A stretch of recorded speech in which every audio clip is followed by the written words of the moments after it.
guys, goods na. So ayan guys, meron tayong Robin pump dito na ayusin. Issue pala nito, loose compression. Ayan, makikita nyo sa video. Ayan, singaw na singaw yung intake. Singaw guys, singaw. Ayan, ituro ko yung buga niya palabas, sa intake mismo lumalabas yung buga. Imbis na pahigop siya, palabas. Ayan o, linalabas na yung gas. Baklasin natin guys. Ngayon, bubuksan natin to guys. Top overhaul natin kasi siguradong yung balbula nito may tama o ano nangyari ba o baluktot ba. Yan, babaklasin na natin yung carburetor guys. Yan, umpisa natin dito sa carburetor, kakalasin natin to. Yung cover ng tambucho kasi yung makakaharang dun sa bolt nung tangke, tatanggalin natin. Yan. So yan guys, yung mga hindi pa naka baklas ng ganitong makina, ayan guys, full video to guys, makikita nyo kung anong ginawa ko dito. So ayan guys, babaklasin ko yung breather dito kasi yung breather nito, nandito yung valve spring nya. Ayan, dito may breather yan dyan eh. Ayan, nandito yung valve spring nya, tsaka yung valvula, kitang kita dyan. Dito nakikita yung push rod. Ayan, may push rod siya dyan eh. Nakaangat yung intake guys, nakaangat dyan, tingnan nyo, nakaangat siya. Ibig sabihin naka open talaga yung valvula ng intake. Kaya titingnan natin guys, tanggalin na natin tangke guys. Yan, tinatanggal ko na yung tangke para makita natin yung problema nito. Ayan, pinabaklas ko yung tangke dito. Tapos yan, kailangan ma-access natin yung head nya kasi nasa lalim talaga ng tangke yan. Nandito yung pinaka head, syempre nasa ulo, head. Ayan, binabaklas natin guys. Yung mga hindi pa marunong maggawa nito, manood lang kayo nito, paki-like na lang at share. Yung mga hindi pa marunong, yan, para sa inyo yan. Pero kung yung mga marunong na, mga expert na dyan, wag nyo nang panoorin kasi alam nyo na yan. Para lang to sa mga baguhan guys. Ayan, ayan, yung tinatanggal ko dyan guys, yung bolt na ng head, tinatanggal na natin. 12mm guys na bolt ang nakakabit dyan. Ayan, tinatanggalan natin yung head, mga bolt. Ayan. So ayan, ma-access na natin guys yung valvula dito.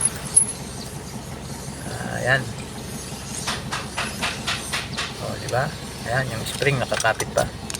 Ayan, sisquat lang natin kasi nakadikit to eh. Ayan, ayan o, daming carbon deposit. So ayan guys. So ayan, yan natin. Nakaangat yung valvula nya o. Hindi siya bumalik. Nakalangan ng carbon guys. Lilinisin natin yung carbon deposit. Ayan guys, dito muna linisin ko muna, sayang ko yung valvula. Natanggal ko na yung valvula. May iwan lang talaga yung spring dyan. So ito, daming carbon deposit oh. Ayan, oh. Kabukol. Ito yung valve shim nya, may kumalang ditong carbon deposit kaya hindi nakababa yung valvula, kaya sumingaw. So ngayon lilinisin na natin ito. Papakintabin na natin to guys.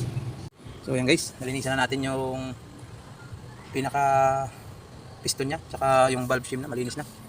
So ito na lang to, marking. Ayan, ito na, malinis na rin. So pasok na dito guys. So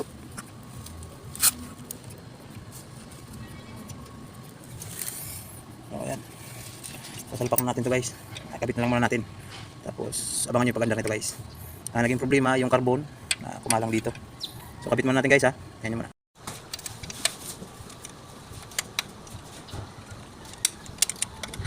So ayan guys. Ayan, flex natin yung mekaniko. Ayan. Ayan yung pagkabit na natin ng valvula. Ayan, nasalpak na natin yung valvula. At lagyan natin ng gasket silak yung head para kapit na kapit siya. Yung cylinder head gasket. Ayan, back to back yan guys. Lalagyan natin ng silak. So ayan, kakabit nating head. Flat head lang to guys kasi yung valvula nasa body na mismo ng makina. Ayan, di ba? Kakabit na natin guys.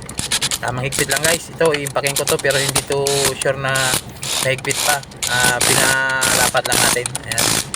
Tapos ito torque ko yan ng ratchet para sure na sure. Ayan. Higpitan natin to para sigurado hindi sisingaw. So ayan, inigpitan na natin.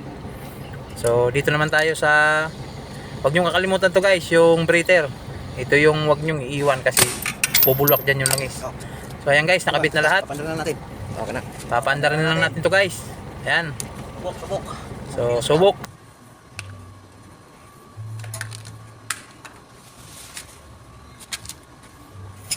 Uy, yan. Pandaran.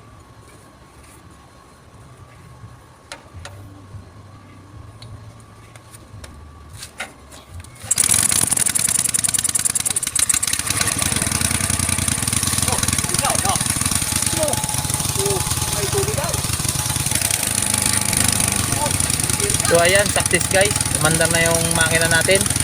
Thank you for watching guys. Goods na.